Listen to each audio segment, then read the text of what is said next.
বাবেরা নওজোয়ান তরুণেরা সেই কোরআনের মধ্যে আপনি দেখেন ওখানে মুহাম্মদ রাসূলুল্লাহর প্রেম পাবেন।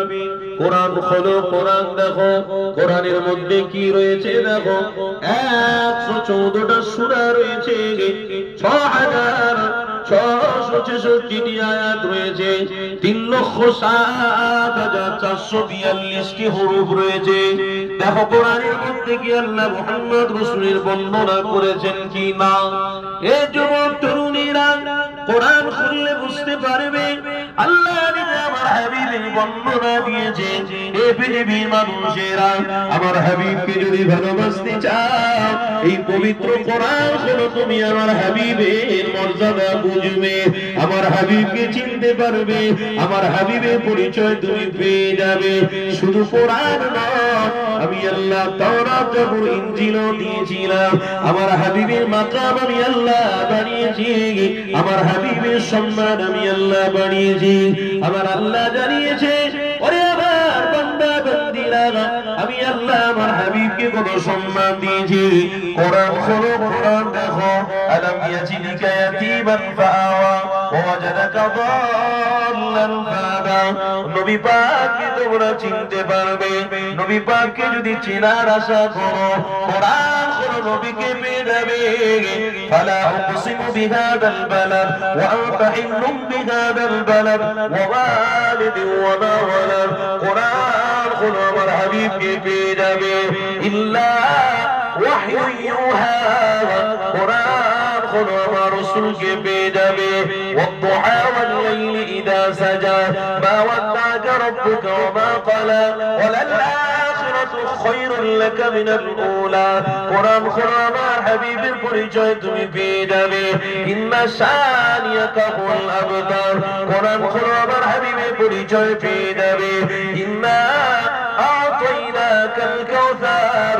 যা আমি কোন নবীকে দান করিনি, আমার হাবিবকে আমি আল্লাহ জান্নাতের পানি দান করেছি। খোল না বাপ, কোরআন খোল না। কে বলেছে রাসূল? ডাইরেক্ট রাসূল ধরবে বাপ, রাসূলকে ভালোবাসবে। তার আগে তোমার যদি অবিশ্বাস হয় তো কোরআন খুলে দেখে নাও না। হ্যাঁ, কে বলেছে তোমাকে ওর কথা শুনতে হবে, ওর কথা শুনতে হবে? কোরআন খোলো, পরিচয় পেয়ে যাবে। ইশকের জায়গায় এসে বসো, মজা পেয়ে যাবে, মজা পাবে। আরে রাসূলের উম্মত হয়ে আজ তো আমরা গর্বিত, আনন্দিত। আপনি জানেন এই রিসেন্টলি একটা আমেরিকার বক্সার, শুনছেন আমার কথা? আমেরিকার বক্সার কোটি কোটি কোটি টাকার মালিক। কেন আমরা সবাই জানি যে বিশ্বের 1 নম্বর দেশ অর্থশালী হলো, বলুন কি গো? আমেরিকা।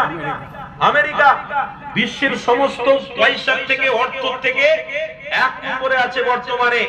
ওই আমেরিকার একজন বক্সার, সে মুখে চকচকে দাড়ি, মাথায় সুন্নাতে নববী এবং লেভাজে সুন্নাতে নববী পরে আমার নবীর রওজা জিয়ারত করে পৃথিবীর तमाम মানুষকে প্রকাশ করছে, হে দুনিয়ার মানুষেরা, আমার কাছে অর্থের কমি নেই, নারীর কমি নেই, গাড়ির কমি নেই, বাড়ির কমি নেই, আমি অনেক টাকার মালিক। বিশ্বাস করো, আমার অর্থ, আমার নারী, দুনিয়ার সব জিনিসের কোন মজা আমার কাছে মূল্যবান নেই এখন। কেন? যে মজা মুহাম্মদ রাসূলের প্রেমে আমি পেতে শুরু করেছি।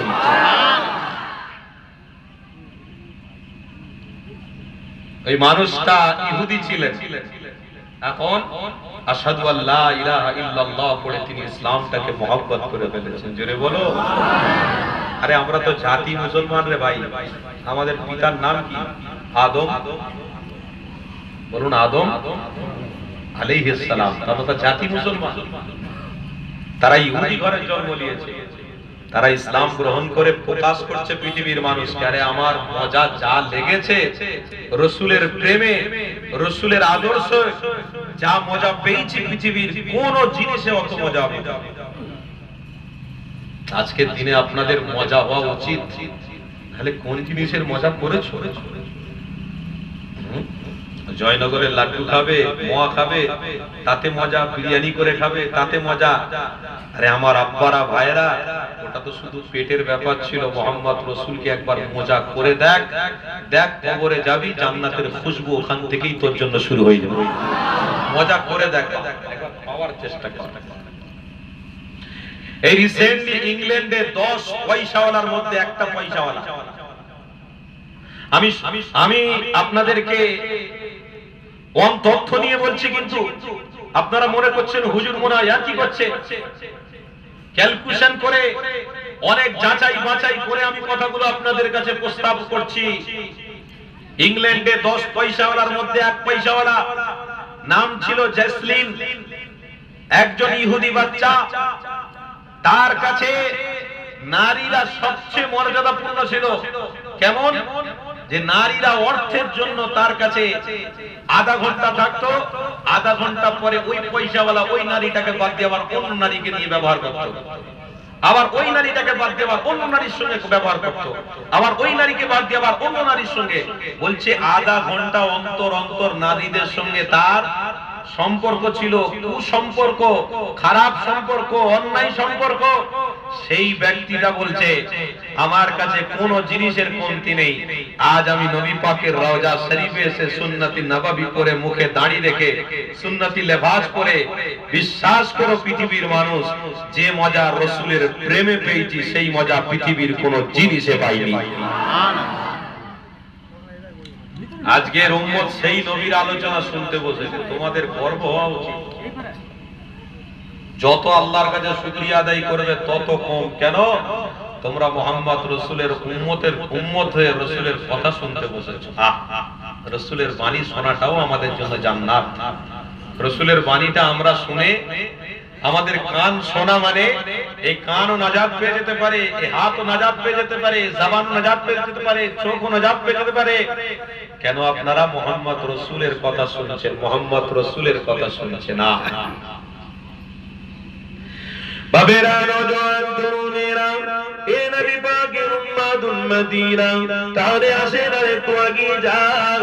কেননা নবী দয়া নবীকে আল্লাহ কি বড় মাকামপূর্ণ নবী বানিয়েছে। এই যুবকেরা, তরুণীরা, কিতাবের মধ্যে দেখছিলাম 1,24,000 পয়গম্বরের থেকে নবী দয়া নবীর মাকাম আল্লাহ অনেক উচ্চতা দিয়েছে। যুবক শোনো, আমার আল্লাহ পাক দুটো সেমিনারের ব্যবস্থা করেছিল, আলোচনার ব্যবস্থা করেছিল। এক নম্বরে কাদেরকে নিয়ে আমার আল্লাহ আলোচনা করেছিলেন, আপনাকে আমাকে নিয়ে আল্লাহ আলোচনার ব্যবস্থা করেছিলেন। ওই আলোচনাতে সবাইকে আল্লাহ জিজ্ঞাসা করেছিলেন, আলাস্তু বিরাব্বিকুম? আমরা সবাই মিলে বলেছিলাম ক্বালু বালা। আল্লাহ পাক খুশি হয়ে গিয়েছিলেন। আল্লাহ বলতে লাগলেন, বান্দারে আমি তোমাদের দুনিয়া জমিনে পাঠাবো, এই দুনিয়া জমিনে তোমরা যাবে, খাবে, দাবে। আমি আল্লাহ আমার নিয়ামতের শুকরিয়া আদায়টা করতে ভুলে যাবে না। আমি আল্লাহ আমার দাসত্ব হুকুম আদায় করবে, দুনিয়া জমিনে কি কারোর দাসত্ব করতে যাবে না। আল্লাহর বান্দা আকবরকে সবাই বলেছিল, ও রব্বুল আলামিন আল্লাহ, আমরা আপনার দাসত্ব ছাড়া দুনিয়ার কারো দাসত্ব মেনে নেব না। এই কথাটা বলাতে আমার আল্লাহ বড় খুশি হয়ে গিয়েছিলেন। এই যুবকেরা, তরুণীরা আরেকটা সেমিনারের ব্যবস্থা আল্লাহ করেছিলেন, আলোচনার ব্যবস্থা আল্লাহ করেছিলেন। তাদেরকে নিয়ে আলোচনা ছিল, সমস্ত পয়গম্বর আলাইহিস সালামদের নিয়ে আমার আল্লাহ আলোচক ছিল। সবাই মিলে শোনার ব্যবস্থা ছিল, পয়গম্বরেরা শুনতেছিলেন। আমার আল্লাহ পয়গম্বরদের বলছিলেন, এ পয়গম্বরেরা, এই পৃথিবীর জমিনে তোমাদেরকে আমি পাঠাবো, তোমরা সবাই মিলে একা একা করে যাবে।